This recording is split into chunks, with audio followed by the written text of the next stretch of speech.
Hello, beautiful people. How are all of you doing today? What's going on, chat?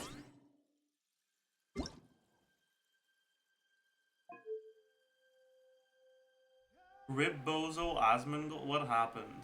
What's going on here? I'm kloogie.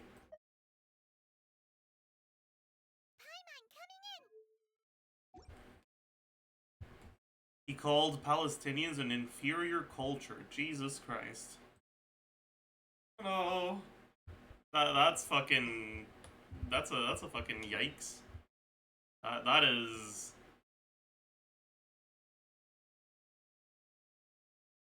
Jesus Christ. Also got banned for 2 weeks. Only 2 weeks? That's yeah. He said they deserve to be genocided or something. What the fuck?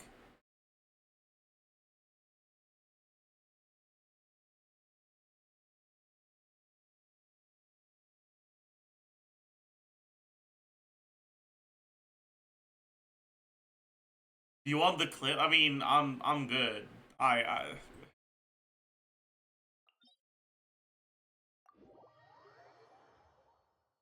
mean, you know how unserious Twitch is when that's a temporary ban. I mean, I guess he makes them too much money. But like that's fucking dude, that's wild. That is fucking wild.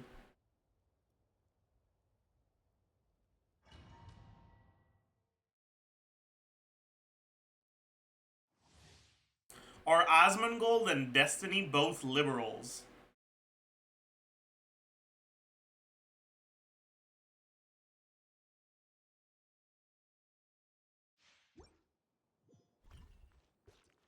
What?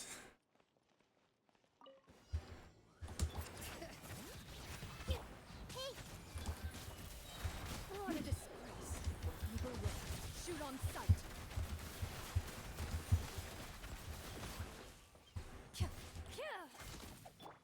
Wings of death. Loaded.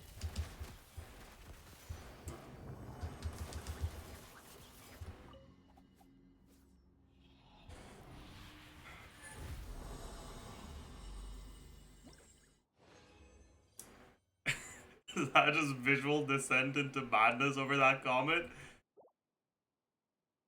Yeah, like, I mean...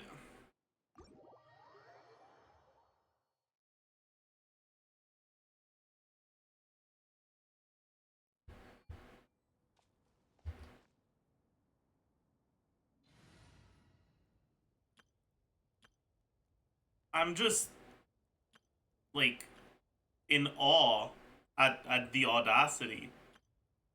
Like, that's kind of wild, man.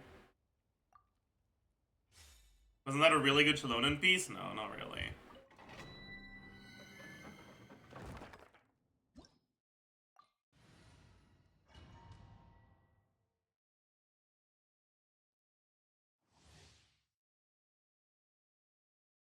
But,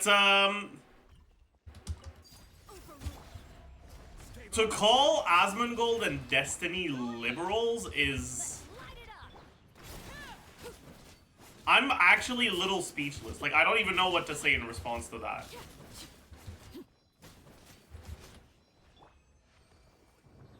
Uh...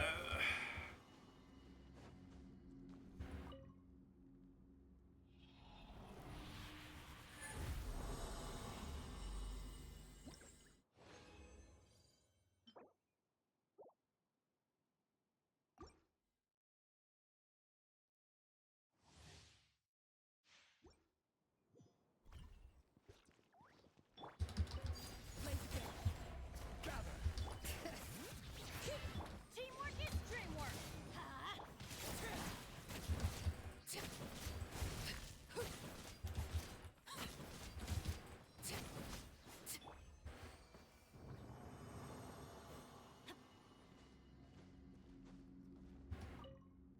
Liberals are right-wing? Not really, no.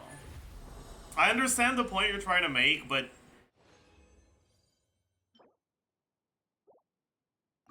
don't just fucking yap like that.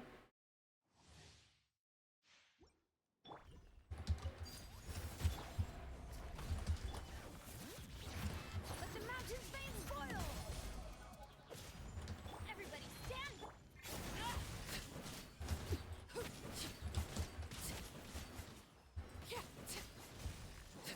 Destiny is a liberal.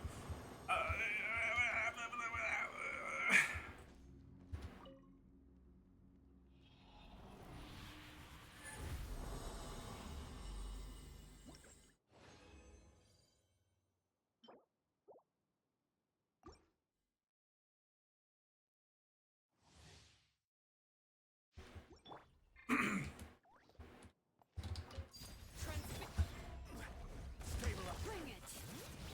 I'm going in.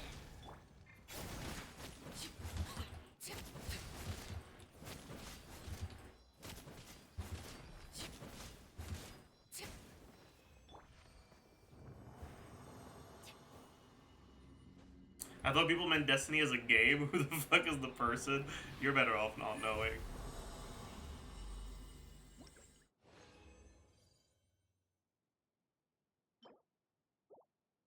I'll never grow to understand why do people immediately jump to political groups when one person says something diabolical. Everybody has shit takes no matter where they stand politically. I mean, sure, but sometimes the shit takes stem from the political position.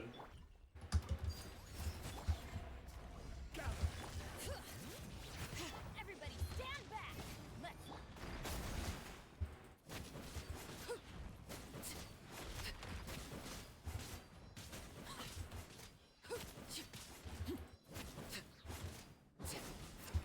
overruled.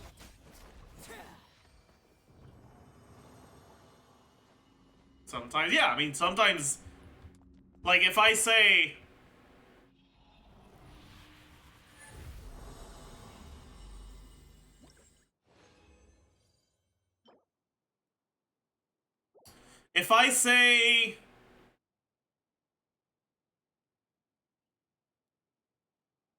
free rent is garbage, do you think that's that's a take that it has been influenced by my political positions? I'm going in. Like, sometimes they are, but sometimes they're not.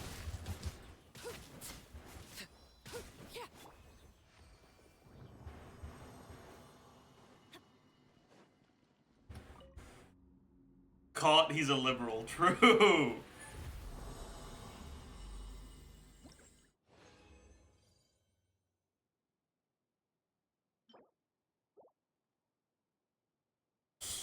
The main reason why it's becoming harder and harder to put accurate labels on people is because right-wingers are claiming racism more and more. And left-wing parties are trying to distance from themselves from racism more and more. Which means that sometimes you'll have people that have relatively left-wing beliefs but that are racist, and like you can't really call them left-wing anymore, you know?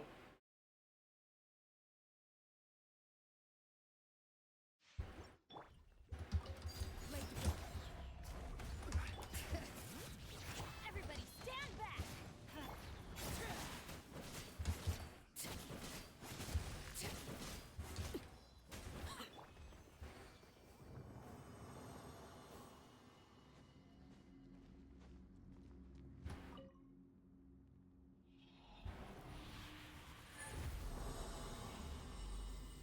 All established identities are moving more and more right, and new identities are being added to the far left. That's an interesting way to look at it.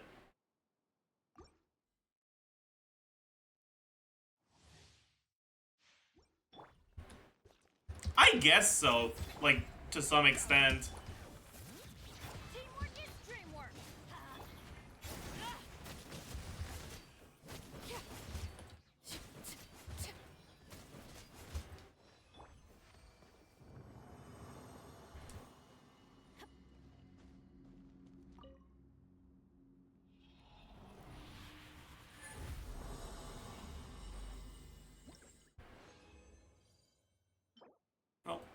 savage today.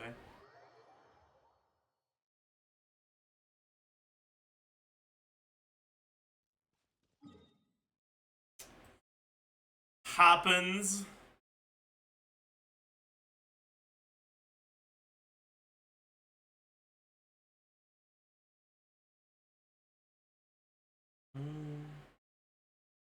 I feel like generally more recently, also there's been a lot more people actually thinking for themselves in terms of politics. We end up with more people who can't be boxed in as much as before.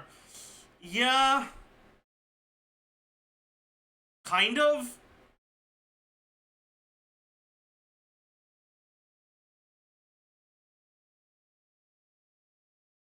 I thought that was most definitionally true given conservative ideology. Wait, what was true? I'm confused.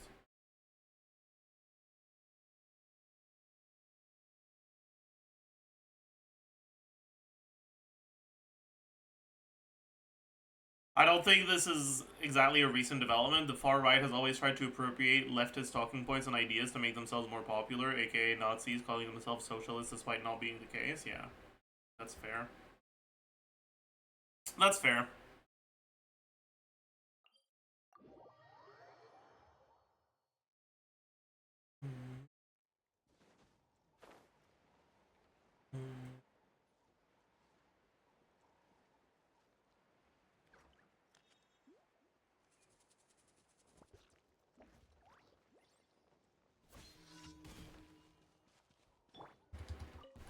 Let's hope you put up a good fight. Here comes another. Stabilize. All right. Well, All right. well. Here comes another. You Okay. What do you think about voting for a third party? I mean, it depends where you live. Voting for a third party in America is effectively relinquishing your electoral power.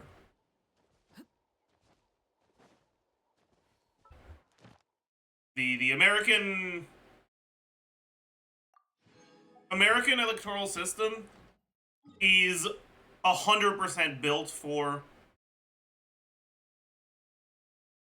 a two-party system, and if you think that if you think that voting for a third party to protest the two-party system is useful in any way whatsoever, you're delusional.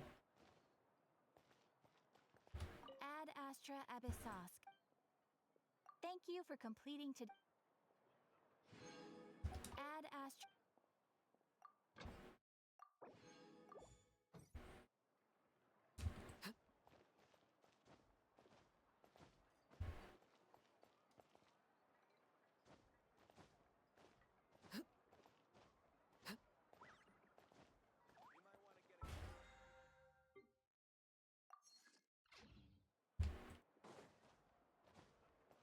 It's pretty depressing. It is. Like, realistically, the only power you have to introduce new ideas in American politics as someone who's, like, strictly a voter is to vote for the least bad of the two party, and once enough people vote for the least bad of the two party, the other party's gonna realize, wait, if I want votes, I need to do better things. It's part of why a two-party system is ass, right? But it's unfortunate. It's an unfortunate result that that's kind of the only thing you can do.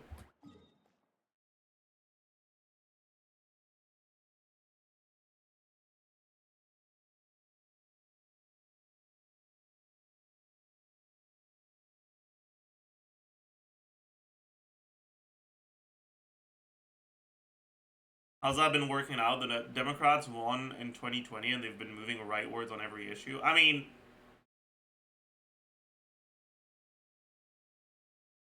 I don't think you understand how U.S. politics work. If that's your perception of it, you just don't get it. the reason for the like recent rightward movement in US politics is because of the state of the Supreme Courts. And the state of the Supreme Court is due to the fact that Trump was president.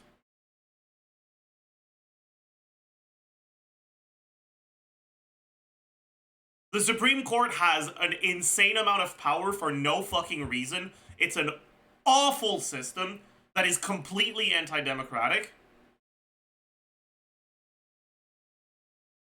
It makes 9 fucking old, corrupted people have more power than pretty much the whole electoral base combined.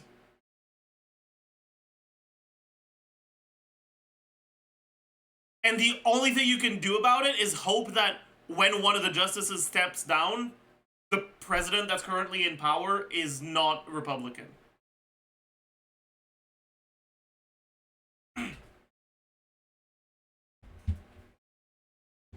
Like, yeah, sure, you can blame Democrats for incompetence if you want, but like,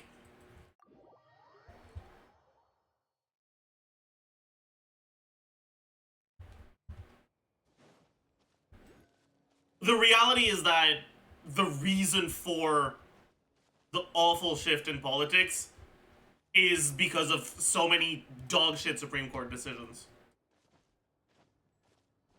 Yeah, and like, if you look at actual presidential policy, Biden has really not been that bad outside of international affairs. But like, there's no such thing as a good US president when it comes to international affairs. Right, like that's just something you have to accept. The US government will never be good for international affairs.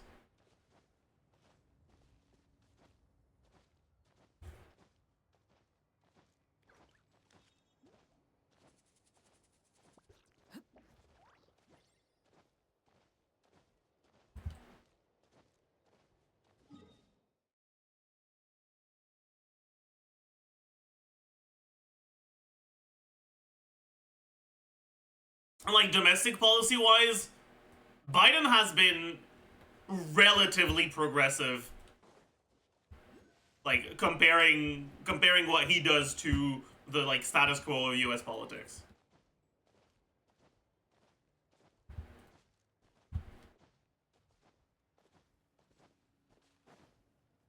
Probably the most pro-labor pres since FDR. Yeah, like he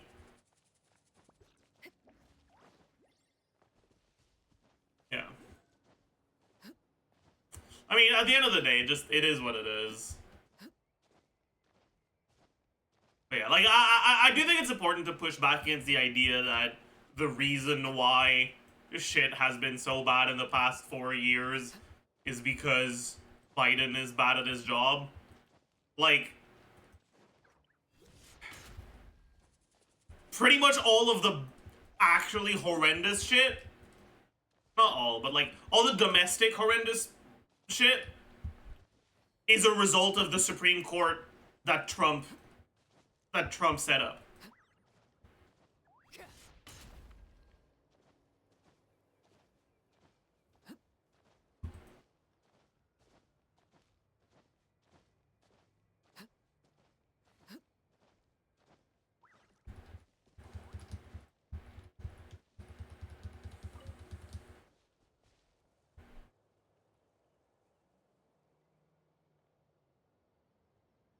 I love hearing Canadians talk about American politics. It's either educated takes like Zajef or Tom McDonald. Is that the rapper?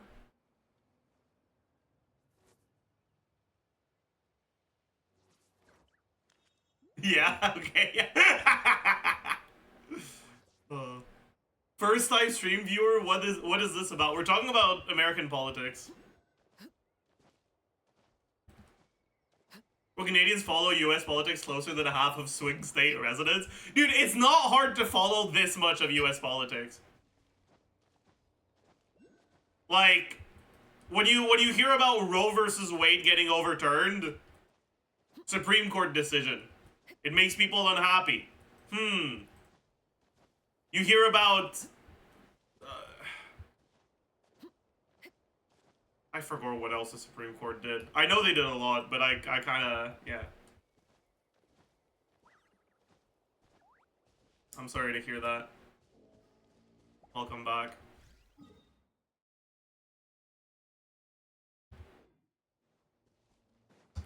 Overruled. Fuck.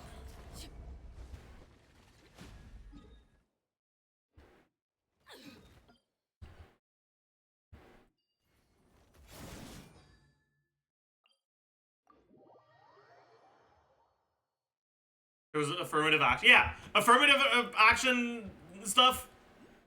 Supreme Court.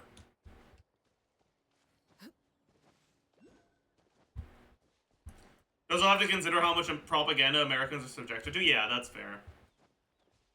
I guess as an outsider it is kind of easier because you're not as much of a target for the propaganda.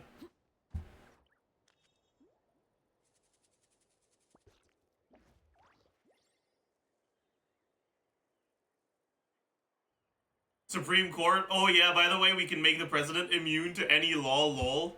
True. Okay, you know, the only valid domestic policy criticism of Biden that we will accept here is that he should have used the Supreme Court like decision on the president basically being above the law to just assassinate Trump. True.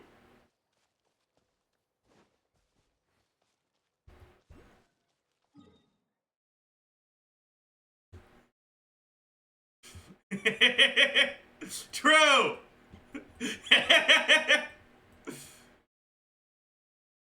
Real.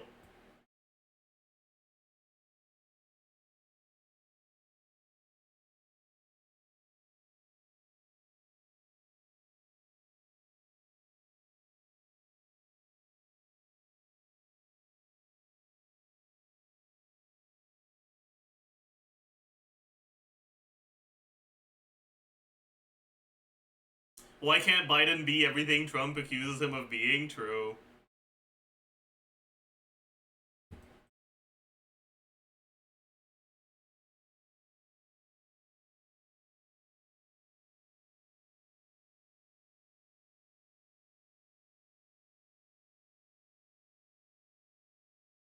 Yeah.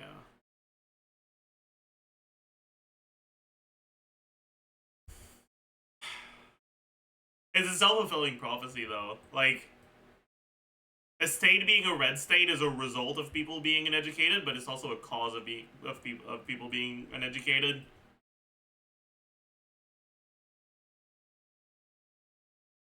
If you're in power in a red state, you're gonna oppose any plans for education reform or like positive education reform because keeping the people dumb is the easiest way to hang on to your power.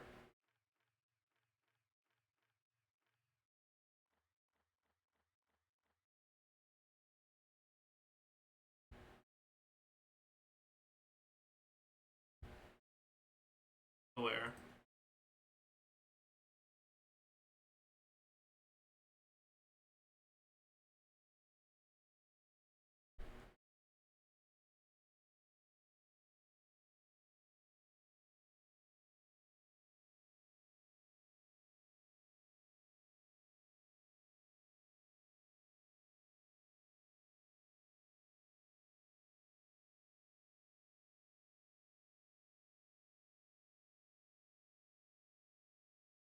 Two? At 11:58 p.m. Yeah, I think those are two extremes. He's somewhere in the middle. You can watch TGS's Oron video. I know his title had a pretty positive, or his title for the video was pretty positive when I saw it yesterday. So we can watch it today. If the majority of the world know that Trump is a bad president, why can't Americans see that?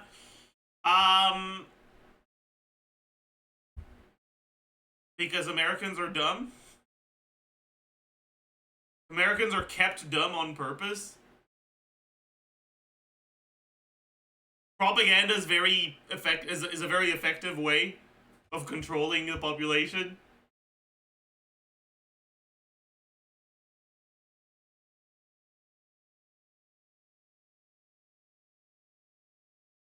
Most people don't care that much about politics, and so they'll just pick up on the propaganda they hear and just vote for whoever.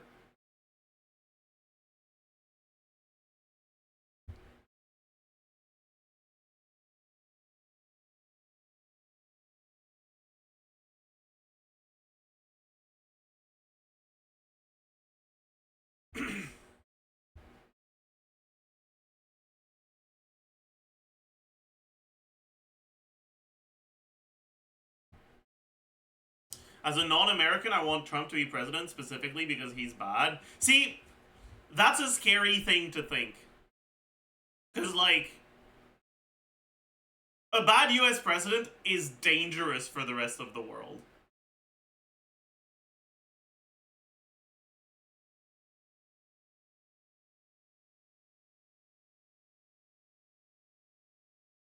Like, I think I get the point you're trying to make, right? That US international intervention, like American international intervention, tends to be crippling for other countries, and an incompetent president that doesn't do it properly could make that less bad or like alleviate that.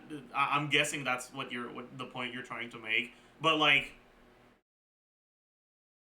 that's not how it works.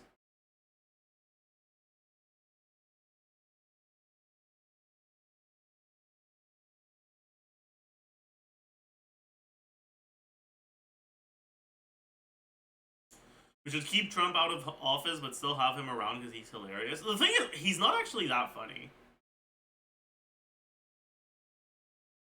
Like, Trump being a funny little guy is such effective propaganda.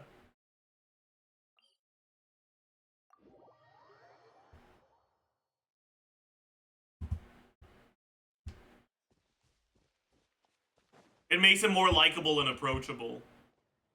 And, like, he's not actually that funny. He's just old and delusional.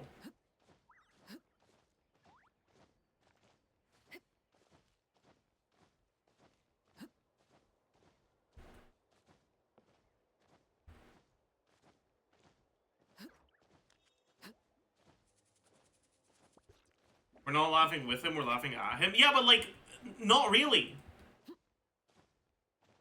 You're playing into his fucking marketing scheme. That's what got him into power in 2016. Yeah, exactly! Like, you don't realize how much power you're giving him by doing that.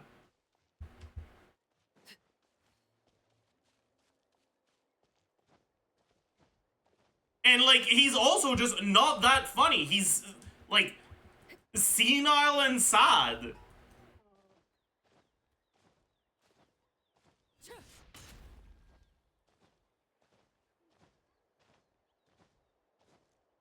Like, you laugh at him because you're like, wow, I can't believe that these idiots are voting for him. But, like, that's not actually that funny, as it turns out.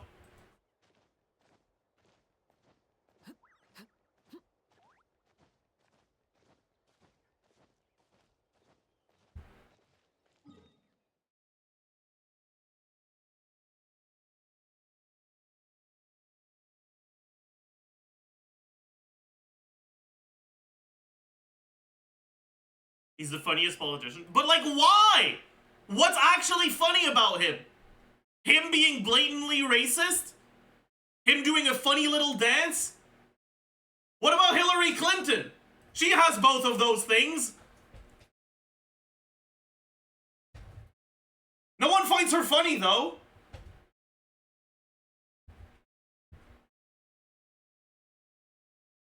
You think he's funny because you've convinced yourself he's funny. Not because he's actually funny. Like, actually, what has he done that is actually funny? Like, I don't know, man.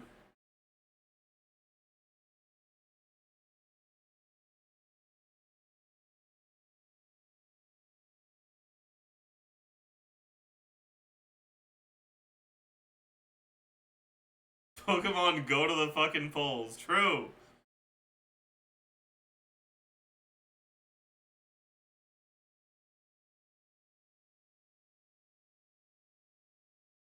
The funny becomes unfunny when you take it apart. Yeah, because there's no actual joke there.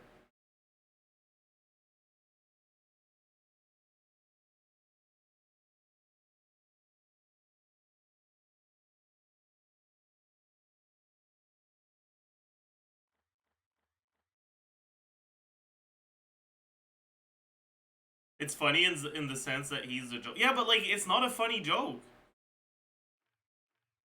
Like the joke effectively boils down to, haha, isn't it funny that the worst people you know is able to convince other people that he's not the worst person you know?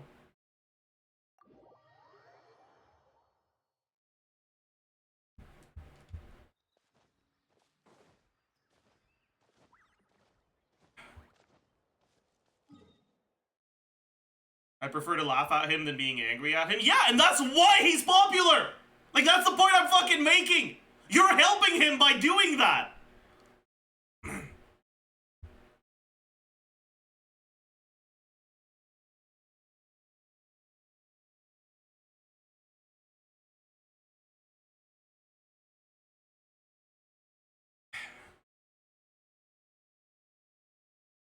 Like,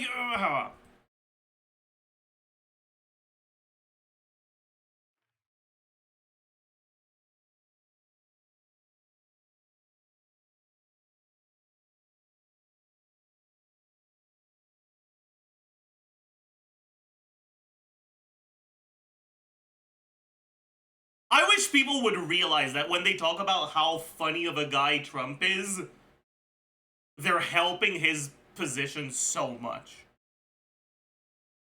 They help trivialize the things he does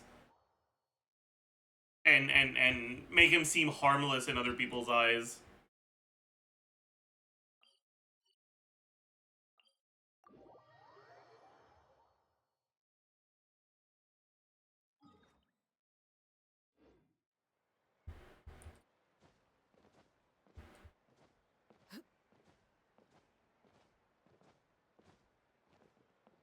What makes Trump a bad president? Pretty much everything. The things he wants to push for are horrible, and then on top of that, he's also incompetent.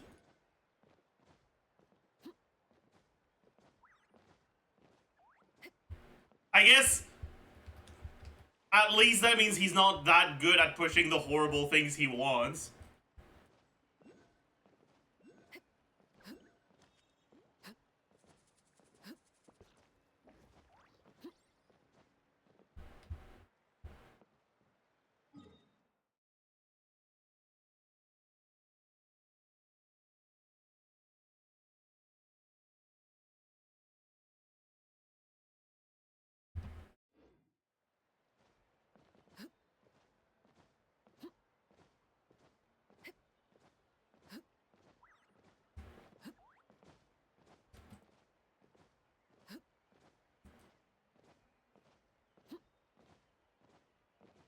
He already was president? Yeah, and that's why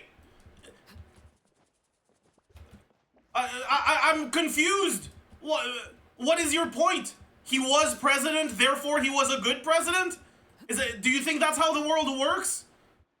That if someone did something, it automatically means they did a good job at it? What?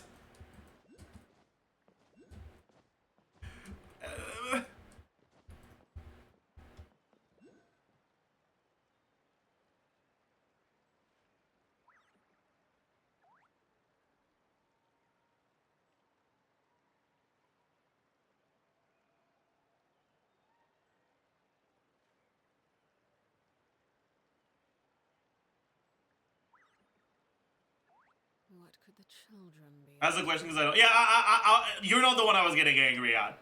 Let them do as they please.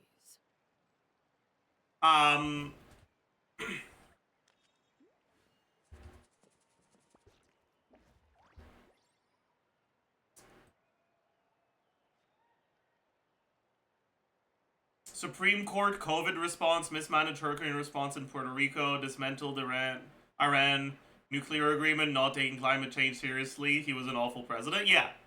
But there you have it. That's a few of the problems. Yeah.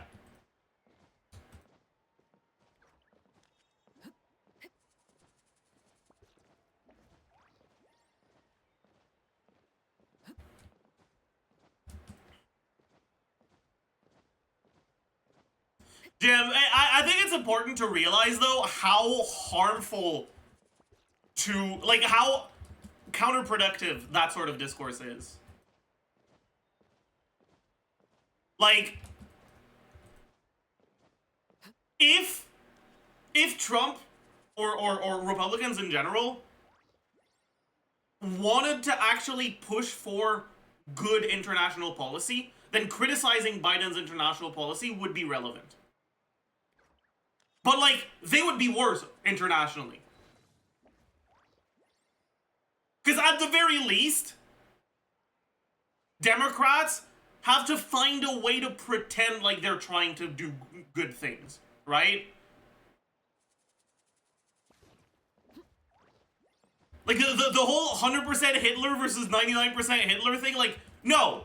It's like 100% Hitler versus 30% Hitler.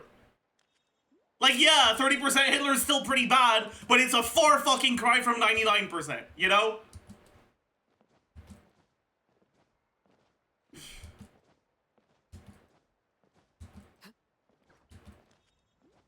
Your understanding of politics and world in general is laughable. You are just echo chambering with your chat. You need to get off Twitter and experience the real world, broski. You can't know everything just from far left Twitter posts.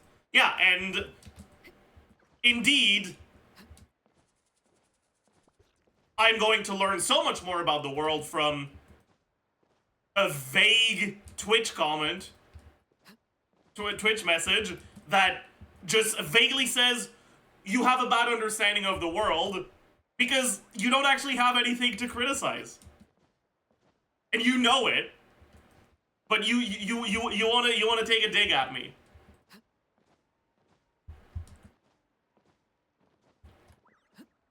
Like, yeah, surely your understanding of the world isn't just fucking reading Fox News and watching Fox News and sometimes watching a Ben Shapiro video. Surely.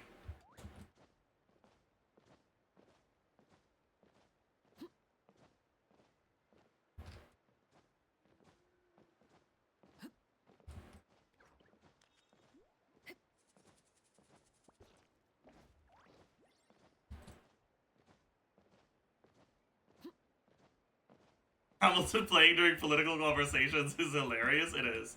That is true.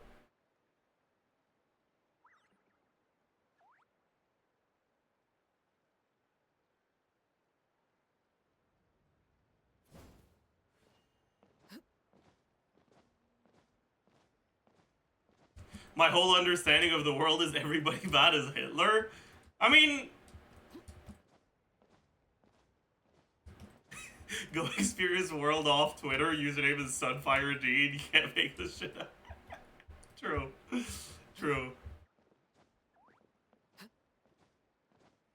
No, but it's important to realize when someone is like actually providing criticism versus when someone is insulting you because they know you're right.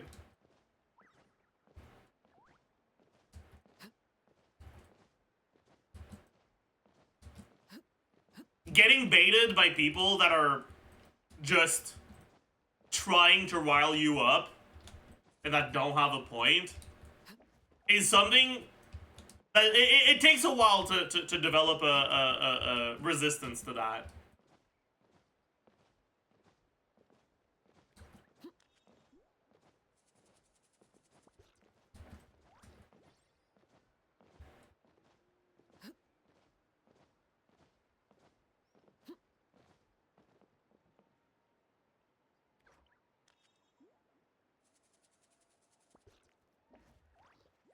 You think you know everything because you live in the West, where everything is fine and dandy, but Europe is on fire because of your Dementor Joe. Yeah. It's all Joe's fault. Everything was fine when Trump was president. Yeah, it's all Joe's fault. Everything was fine when Trump was president. Two statements that are unequivocally accurate.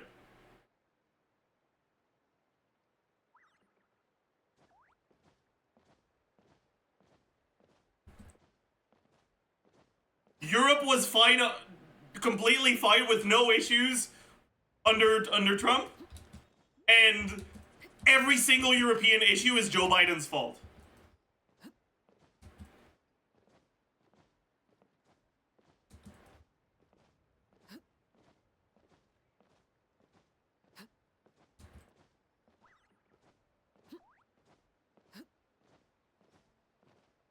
Yes, everything was fine. Our life here was infinitely better. 0 wars.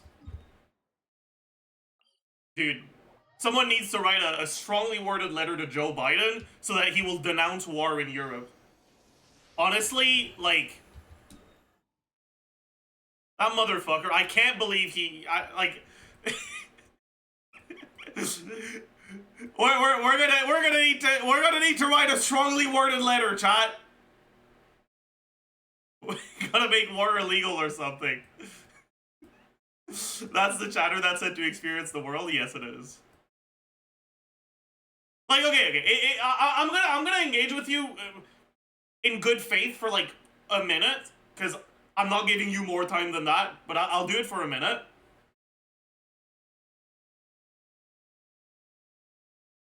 It is incredibly naive to think that an issue happening now has to be the result of the current government. Very, very often, policy changes create issues a few years down the road, not the next day.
Trump wasn't pushing for NATO expansion? Yeah, Trump was just on fucking speed dial with his good friend Putin.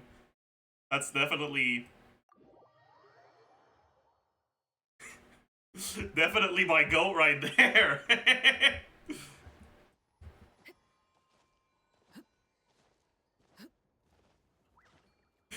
Definitely my goat right there. The NATO thing is an excuse. That doesn't matter to them. Like I said, I'll engage in good faith in a minute. Let's stop pretending like they actually believe anything they're saying anyways.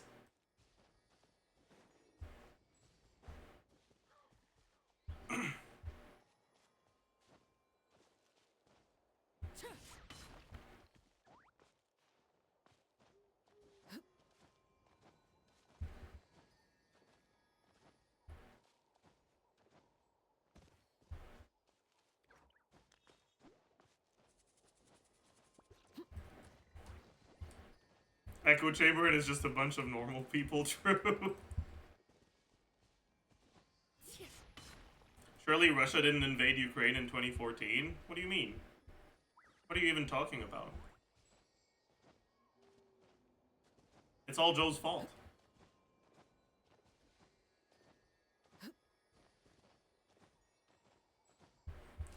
I forgot this guy hates every police officer, not worth the effort trying to explain a 23-year-old kid how the world works. That's funny, man. My god.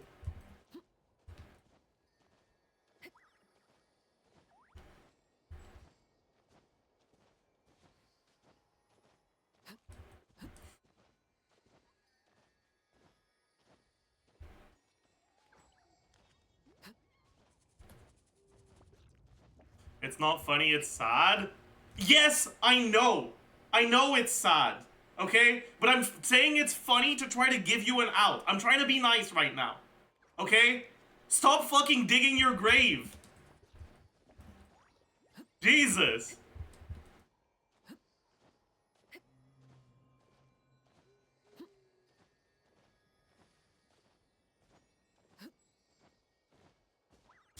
Ugh.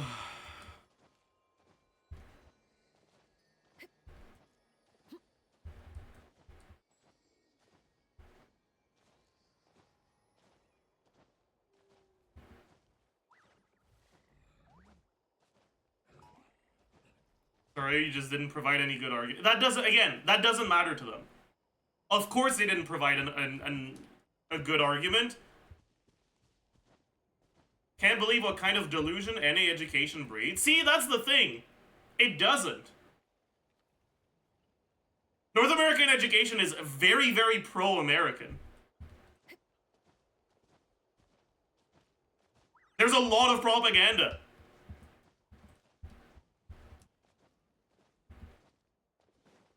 Actually understanding how fucked up all the shit America does requires looking a little further than just what you learn in your classes. But anyways, if your next message is still the same, like, ooh, you're a fucking idiot, you have no education, I have no argument, but you're wrong, you're gonna get banned. Like, I've given you enough chances.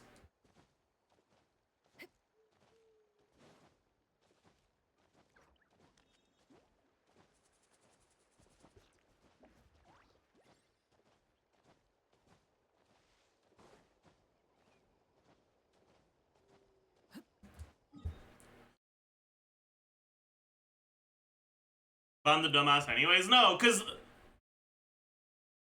I can keep going for hours, give you hundreds of arguments, and it's still not gonna matter. See, again! Oh, I can keep going, I have hundreds of arguments, I'm just not gonna tell you any of them because you wouldn't believe me. Like I said. Like, you've managed to convince yourself of this, but you're delusional. If you had an argument, you would have fucking started with that, but you don't. Anyways, like I said, if your next message is the same fucking bullshit tripling down, quadrupling down, I'm gonna ban you, so I'm gonna ban you.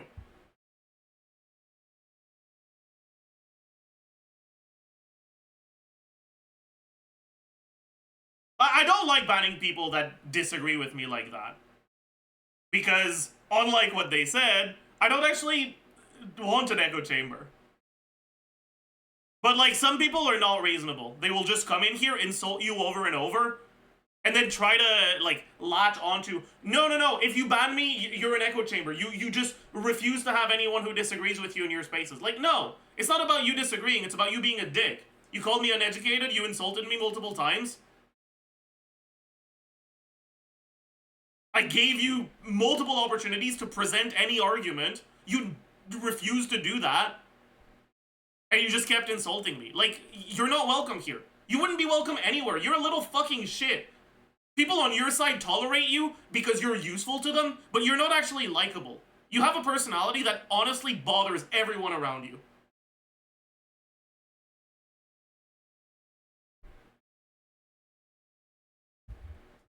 Anyways, sorry. That may have gone a little too far, but people like that fucking annoy me so much. Because, like, they know that when you're arguing with someone who is actually reasonable, the best way to manipulate them is to make them feel like they're being unreasonable. It's to gaslight them into thinking you're being unreasonable. You won't listen to anything I say.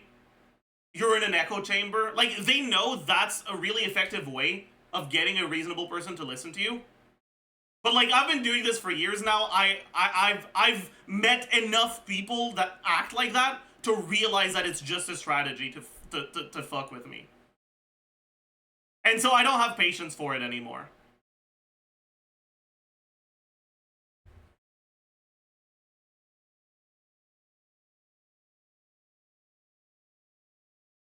Because it's really, really frustrating.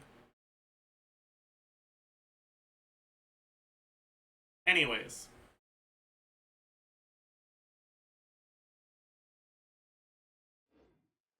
Let's go do an Abyss clear.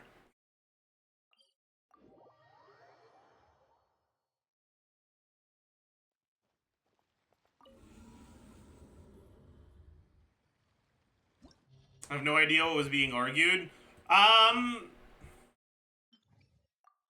The argument was...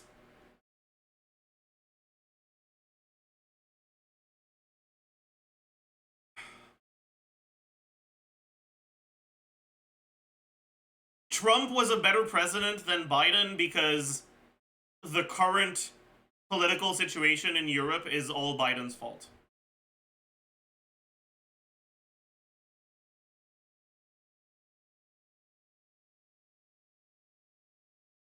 Play Sunfire Jade? No.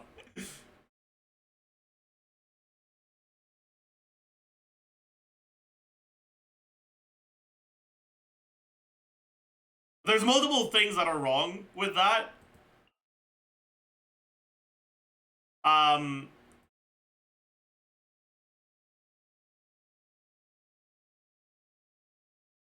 I'm just...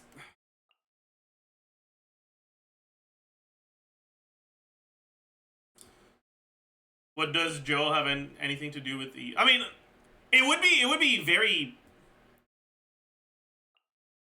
What's the word I'm looking for? Delulu? It would be very Delulu to act like US politics have no impact on international politics. But I think it's even more Delulu to say, oh no, it's all the Democrats' fault. Republicans would have been so much better.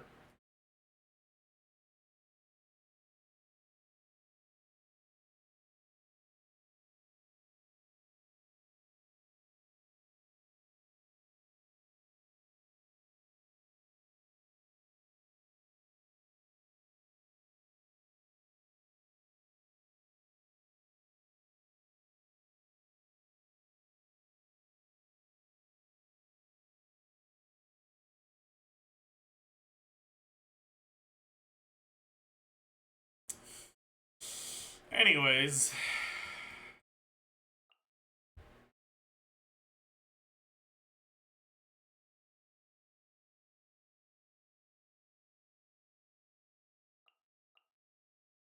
I'll just do.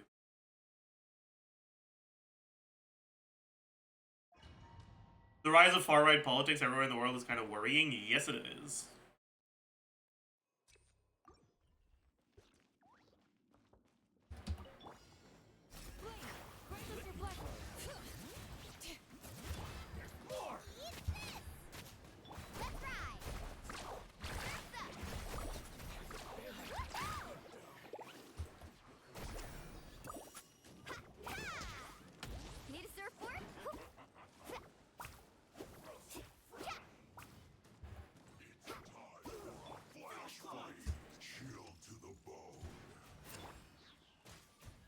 Whatever, actually.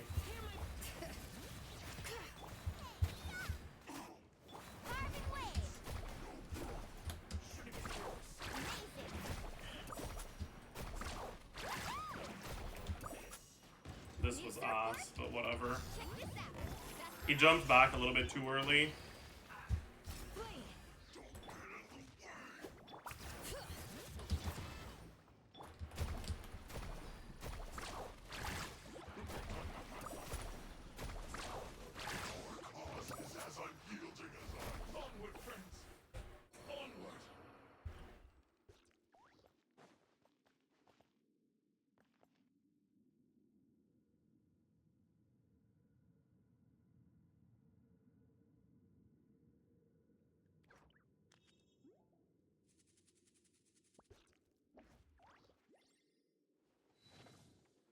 Bro, the new Abyss is already out? It's not out for me yet. I'll do it tomorrow, though.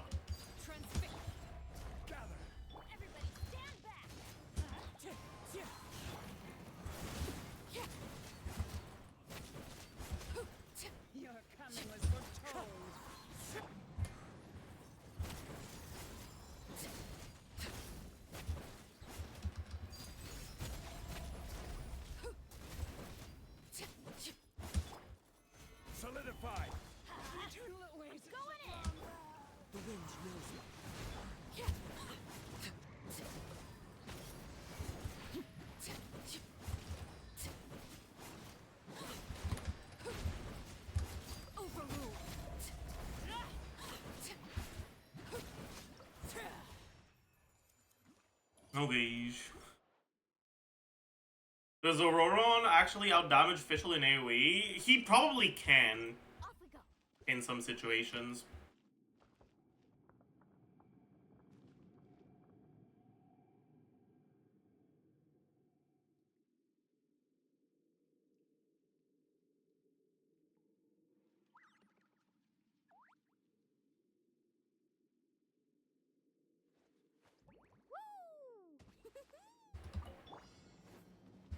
You, grant us your blessing.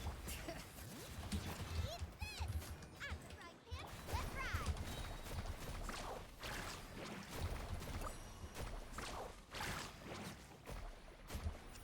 Oh, fuck.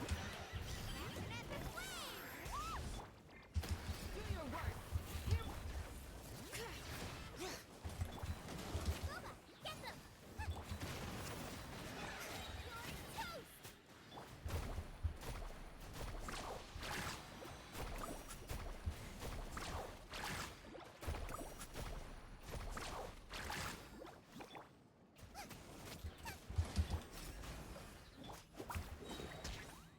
Bring it.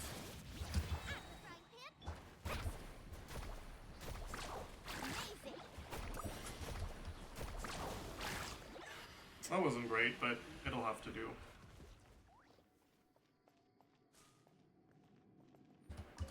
Transfix. Gather. Teamwork is dreamwork. Yeah. Shit.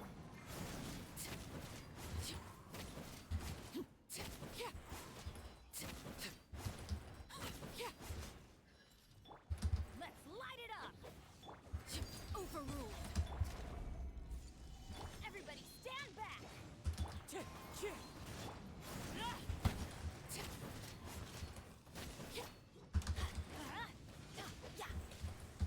Let's light it.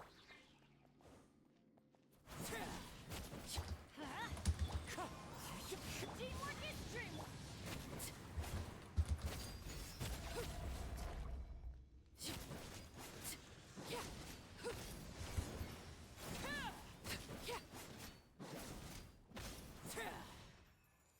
Okay.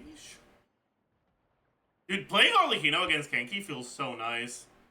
Because both her charge attack and her N1 have such good tracking that you can go, like, you can walk out of its melee range to prevent it from doing the dashes.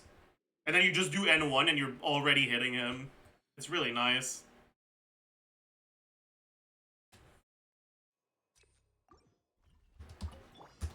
Please, grant us your blessing. Nice and spicy. Let's ride.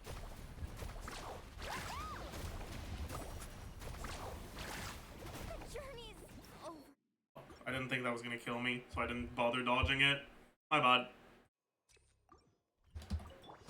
You, we shall Eat this! Booba, get fast! Amazing!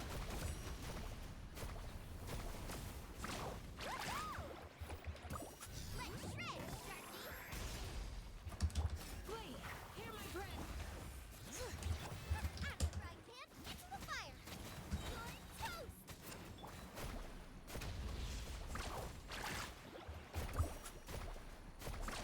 Amazing! Alright. Good enough. Why is Candace there? Why wouldn't she be there? It's my goat right there. You got something against my goat? Everybody stand up!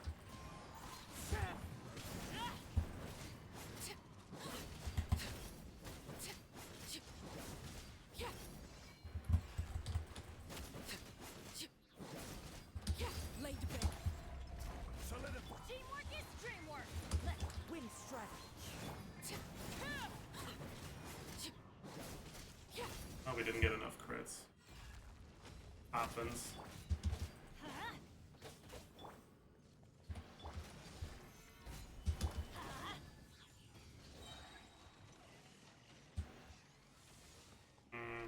I'll wait a little, actually.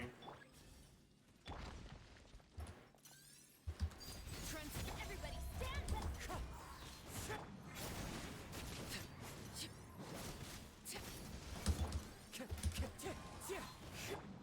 Actually, let me... Stabilize.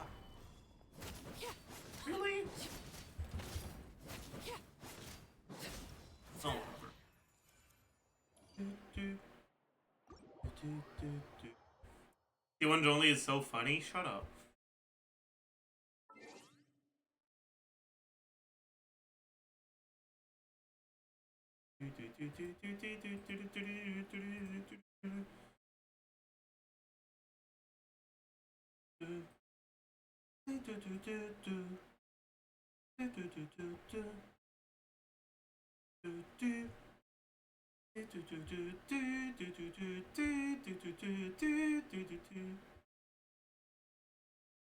Alright. Jump right into it to see what he does. Whoa, So, it's a whoa, 4-star what? Electro. Guys, Okay. Ororon is a new character coming out in 5.1 alongside Chaska, and he's looking like very interesting and strong. Let's jump right into it to see what he does. So, it's a 4-star Electro. Let me check something quick, chat. Second.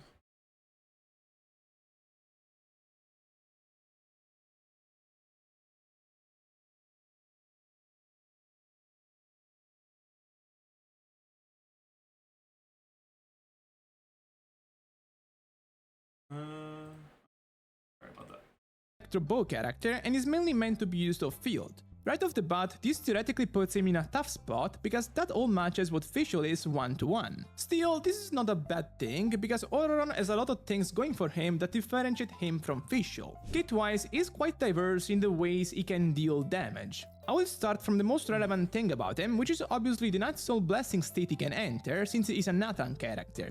Unlike other characters that preceded him, Ororon's Blessing state isn't tied to any ability he has to activate, but rather functions as a video? passive Sure, that's here enabled it when is. his teammates do something. Specifically, when either an Electro Charge reaction or a Night Soul Blessing related attack is triggered and he has more than 10 Night Soul points, he will enter the Blessing state for 6 seconds. This already defines his affinity with Electro, Hydro, or Nathan characters in general. This team-building aspect of his is strengthened by the fact that his main way of getting Night Soul points is either Electro or Hydro characters hitting opponents, or Nathan characters triggering Night Soul bursts. These Night Soul points can then be spent every 1.8 seconds if opponents are, again, hit by either Electro Charge or Night Soul type attacks, and this will trigger a strong Electro hit coming from Ororon. Just to contextualize a bit, Night Soul type attacks are all attacks Nathan characters deal while in their Night Soul Blessing state. Ororon only needs Night Soul type attacks to trigger this hit, so he can be a reliable sub DPS on Nathan teams in general. The interesting part here is that this hit will automatically track up to 4 opponents in total, and this by default means that he has AoE properties a character like Fischl lacks. Genshin making AoE sub DPS is a rarity in general, and off the top of my head, only Xiangling and Nahida are prominent in this kind of niche. Even more recent sub DPS like Chiori and Emily have kits that are rather single target oriented, so them making AoE the focus on a 4-star sub DPS is pretty interesting. Interestingly, through Night Soul Burst and Night Soul type attacks specifically, Ororon can activate these attacks even if he never enters the field, while he needs to use his skill to generate points off of Hydro or Electro attacks. Right in Basically, erasure, assuming you true. have the right teammates, Ororon can produce off-field damage consistently even if he never enters the field, which by itself has a lot of value, considering that as a Nathan character, he can hold the scroll set to support the rest of the team. Him potentially being at 0 field time support of this kind will probably have a lot of use, but of course this is not all he has going for him. His elemental skill is rather simple. He will just unleash an electro attack that will hit one opponent and then jump towards other opponents in range to damage them. So just like his passive attacks, this skill has considerable AoE properties, which is nice, but the more interesting part is the passive tied to it, which makes active electro or hydro characters restore up to 9 energy in total by attacking after the skill is used. The 9 energy is shared between the entirety of the team's attacks, so if you want this to affect a specific energy-starved character like Sino, you should take the field with him right after using Ororon's skill. Ororon will also be recovering an additional up to 9 energy himself through this effect, which combined with the fact that the scroll set will make him recover energy as well, makes him extremely easy to build in that sense. Talking about energy, his burst is a pretty nice aspect of his kit as well, as it summons an Electro Psionic Eye that will deal some damage on cast, and then continuously for 9 seconds within a circular range that is similar to Bennett's Elemental Burst insides. As a I don't know baseline actually why we watch all of this when we just needed to start here, but it's okay. content, but you haven't subbed yet, please consider doing so because it really makes me notice your support. So, as a whole, Ororon presents himself as a character that can deal decent damage, while also being able to support the team through energy-related effects.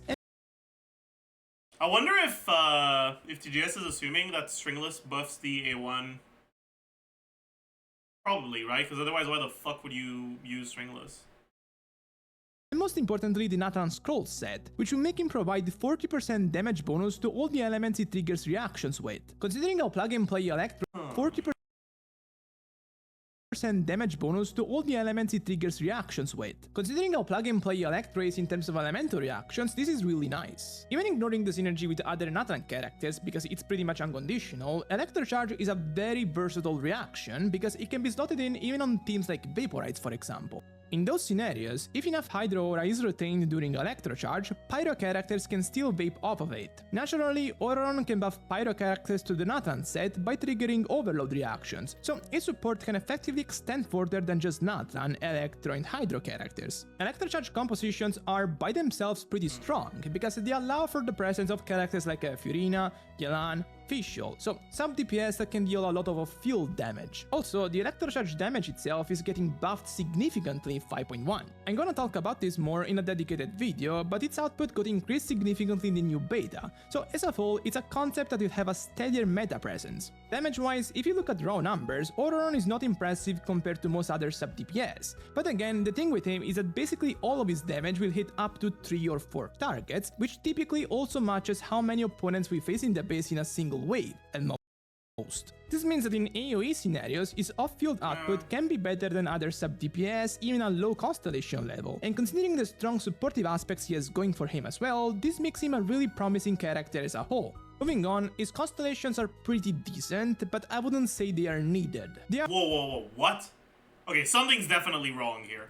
are mostly a straight increase to his damage output, with the Huh? That cannot be right. Something is wrong. See the comment?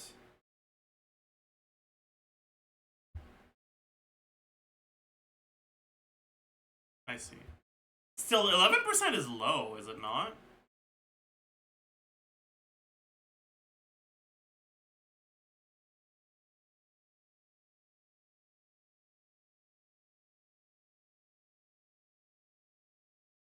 Oh. Oh, what the fuck happened here? That's different.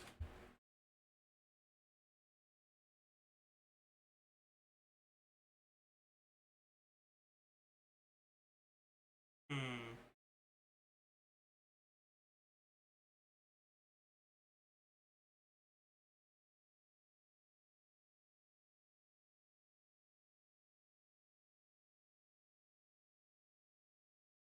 I see. So it is electro damage, it's not burst damage. Okay.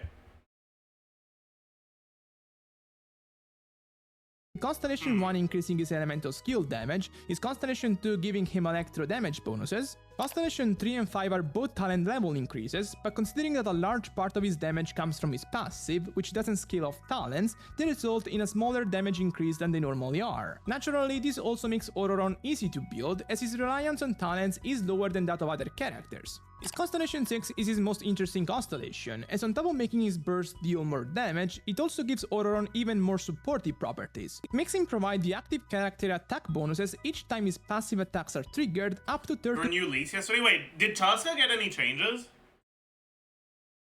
Alright, we were Monday yesterday.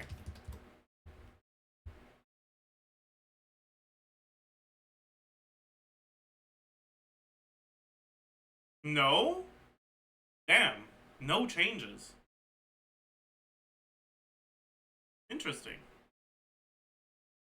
Anyways, Not what I meant. 30% at 3 stacks. This is pretty good, but not really on the level of other supporting constellations we've gotten in the past for 4 stars, and it's even situationally useless considering several characters they can fit with either don't benefit much from attack buffs or not at all. All in all, while definitely a character that benefits from his constellations, obviously, his core usage is fully available at Thank you for the prime senior waffle fries. Constellation 0 already, which is fantastic for a 4-star that will come out on banners that most people won't go all in on, probably. Team-wise, as I said, Ororon is pretty diverse, as he can fit on Atlant teams as well as Electrocharge teams and all the team concepts that can synergize with his elemental properties.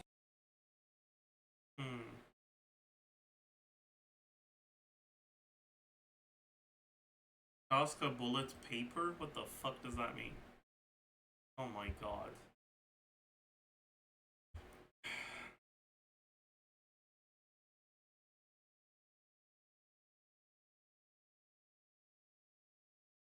Uh,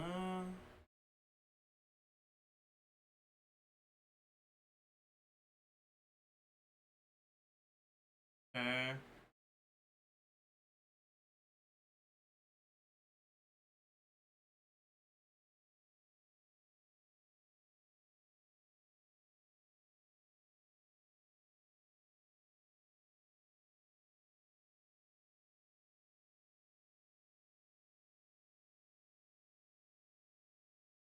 I feel like this was not necessary, but okay.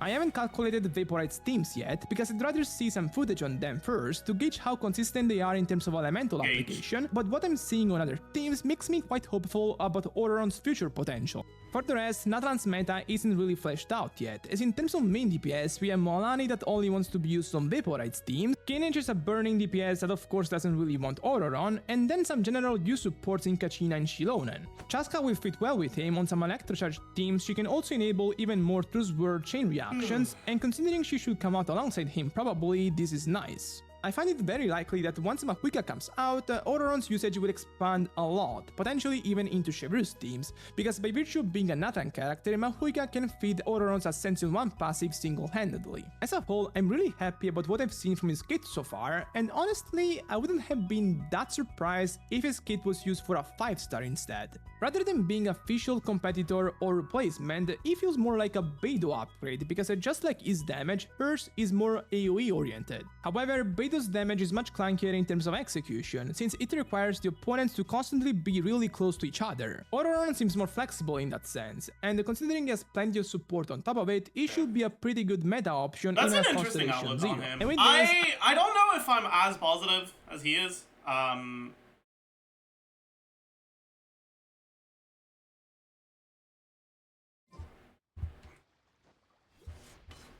Like, the point of his damage being AoE does matter a lot, but I think TGS is overestimating it a little bit.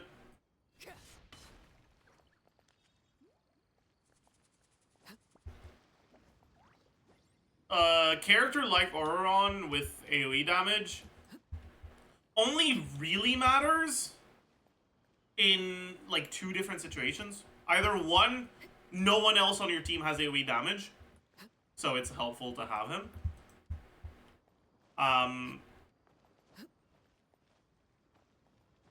Or 2,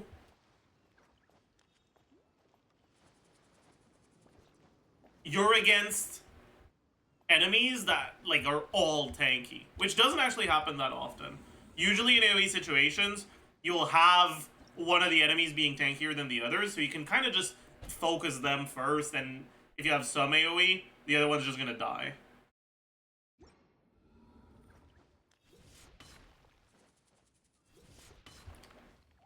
Like, I don't think it's fair to make a comparison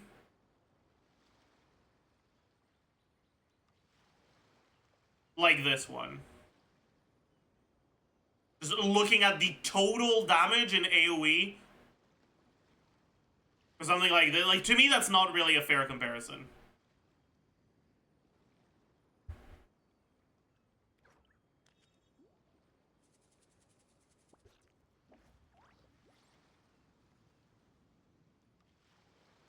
The comparison doesn't have to be fair. I mean, sure, but I'm allowed to say that it's not fair.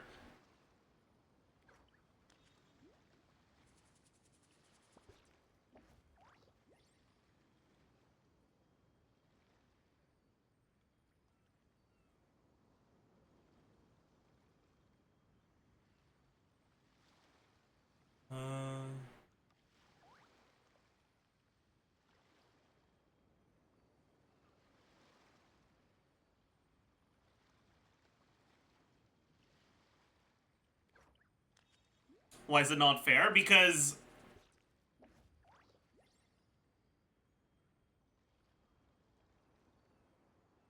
doing 500k damage to one target over a lot of hits is a lot better than doing 166k to 3 targets individually. Because as soon as one of the targets dies, you lose any overkill damage.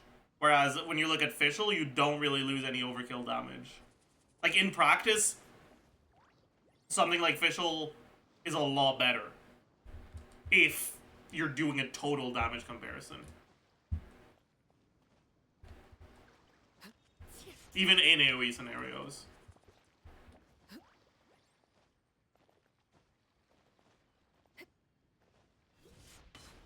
What do you think about the floor 9 and 10 skip? I don't really care about it. It's like 5 minutes every month. Like, I don't really care. If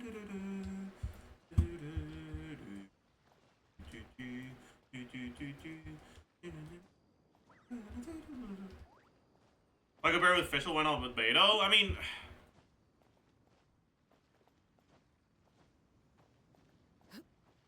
because you wouldn't really play her in place of Beto in teams, whereas you could play her in place of Fischl. Like, you could play him in place of Beto, I guess, but like that's probably not going to be his most popular teams.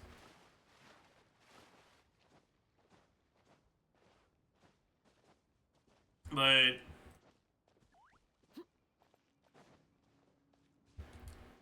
I'm like still on the fence for Auroron.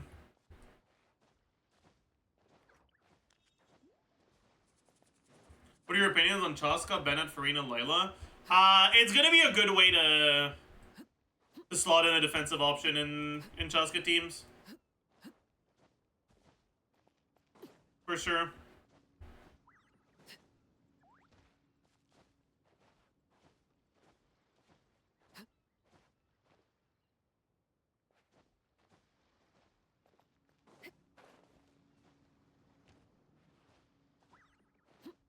You know which artifact set is best for Chaska? It's generally going to be either Obsidian or VV.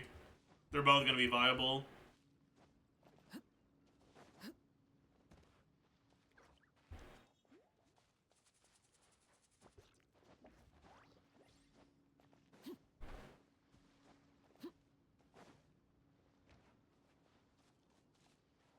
Anyways. Honestly, I think that's going to be it for today. Tomorrow we'll do a more proper stream. We'll do the new Abyss, and we'll set up the meta roundup submissions for 5.1. We're probably not going to be using the same method.